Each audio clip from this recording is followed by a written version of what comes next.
In this video, I'm going to show you exactly how institutional traders mark supply and demand zones. We'll start with 3 simple steps to draw your zones on any chart. Then I'll share 8 proven rules to spot high probability zones. So, what exactly is supply and demand? To understand this, every strong price move in the market follows a simple 4-step cycle: range, initiation, mitigation, continuation. This cycle shows how price reacts around real supply and demand zones. Using this cycle can be extremely helpful for spotting high probability trades. Let's walk through 2 chart examples to make it clearer. First, on this chart, you'll notice the price moving sideways. This is called the range. During this time, there's not much movement. The price is just bouncing between support and resistance. But behind the scenes, big traders are quietly setting up their buy positions without moving the price. Then comes the initiation. The price suddenly shoots up with a strong bullish candle, showing us that buyers have entered the market with real power. The area just before this strong move is where we mark the demand zone. That's where the buying started. After that,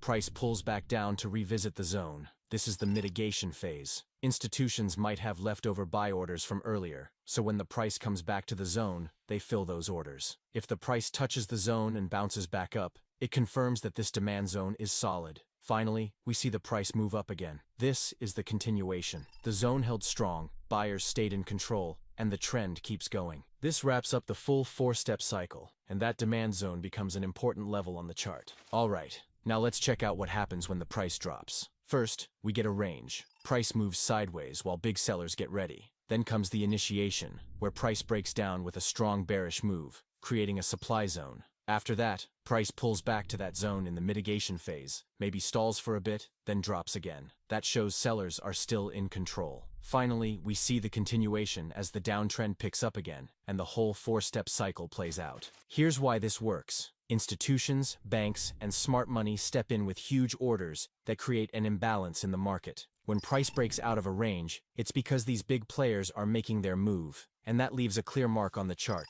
Looking at the chart, once the price breaks out, it often pulls back to the same level where those buyers stepped in. That's your demand zone. Now, here's the thing. As retail traders, we don't have the power or money to move the market like they do, but we can spot these zones where the big money was active. When price comes back to these areas, there's a good chance those same buyers will jump back in and push the price higher. Most beginner traders miss this part completely. See, the market isn't just random numbers flying up and down. It's driven by people, and people are emotional. Fear, greed, panic. All of that shows up in price. Every candle, every spike, every drop. It's emotion being turned into buy and sell orders. But here's the catch. Institutions don't trade like you and me. They can't just drop a massive order in one go. If they did, they'd move the market too much and ruin their own entry. So what do? They build positions slowly, in pieces, over time. And when they do that, it creates imbalances. Areas where price shoots away fast, leaving behind unfilled orders. That explosive move, that's your signal.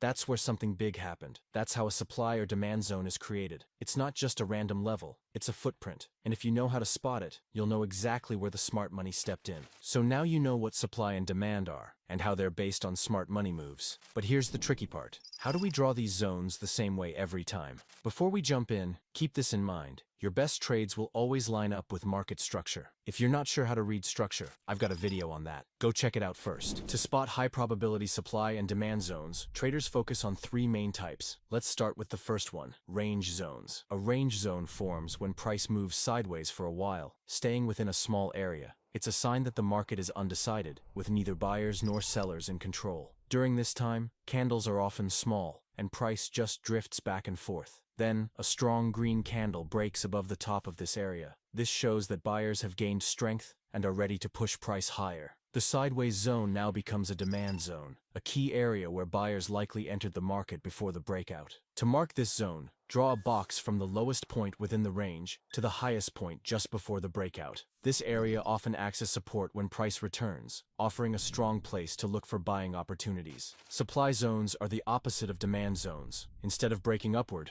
price breaks below the range, showing sellers have taken control. After some sideways movement, a strong red candle drops through the bottom. This creates a range-based supply zone, an area where sellers likely entered before the move down. To mark it, draw a box from the highest candle in the range to the lowest one before the drop. When price returns, it often reacts and falls again, making this a strong area to consider sell trades.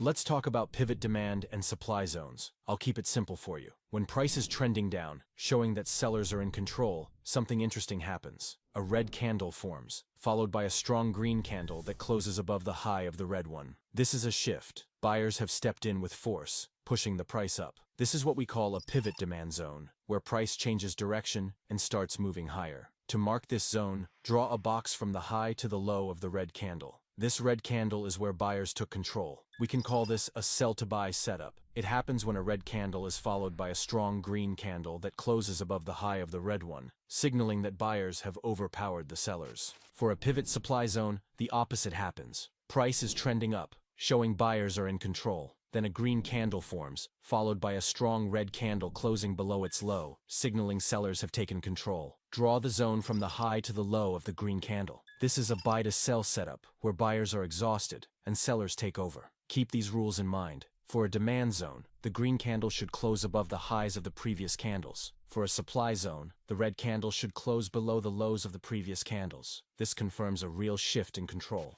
As you practice more, you'll notice ways to improve your zones. Sometimes, one strong candle inside a bigger area becomes the key zone. Think of it like zooming in on an image. You're finding the part that really stands out. These smaller pivot areas can help you place tighter stop losses and get better risk to reward on your trades. Most importantly, stay consistent. Whether you use pivot candles or a specific method, draw your zones the same way each time. This builds confidence and helps you trade with more focus. One of the most important things to show on your chart is how price behavior repeats across different time frames. The market is fractal, which means the same patterns appear on both lower and higher time frames. To visualize this, start with a small range on the 15-minute chart. Let's say it's made up of 4 candles. If you now switch to the 1-hour chart, you'll see those same 4 candles combine into one single candle, often forming a clear pivot zone. That area, which looked like a small range before, now becomes a key decision point on the higher time frame. This simple comparison helps explain why a zone that looks minor on a lower time frame can actually be part of a major zone above, and vice versa. You can literally watch how structure builds from the inside out. Now let's get into 3 fractal patterns you can point out on your chart to get even more precision. The first is the inside bar. An inside bar forms when a candle's high and low stay completely within the range of the previous candle. It might look like low momentum at first glance, but drop down to a lower time frame, and you'll often see it's actually a tight consolidation range. This tiny pause in movement can act as a hidden supply or demand zone, especially if price is building pressure before a breakout. It's a micro zone, easy to miss, but powerful when it appears inside a larger structure. The second thing to look for after market structure is wick zones. These show up when price moves quickly into a level and then reverses, leaving a candle with a long wick and a small body. In an uptrend, focus on bullish candles with long lower wicks. That shows strong buying from that level. We call this a sell-to-buy wick. In a downtrend, look for bearish candles with long upper wicks. That shows strong selling, called a buy-to-sell wick. These wicks often show where big moves started, especially on smaller time frames. The third step is wick refinement. Instead of marking the whole candle as your zone, just use the wick. That's usually where the real orders were placed, and it helps you get a better entry with lower risk. You might be wondering, where are the 8 rules for high probability zones? I'll get to that in just a moment, but first, let me ask you this. You know how to draw zones, right? Most traders do, but here's the real question. Do you know how to use market structure to find the right direction when drawing them? Without that understanding, you're setting yourself up for unprofitable trades. That's exactly why it's crucial to focus on high probability zones. And that's what the 8 rules will help you do. So be sure to check out my videos to learn how to spot those zones and make smarter trading decisions.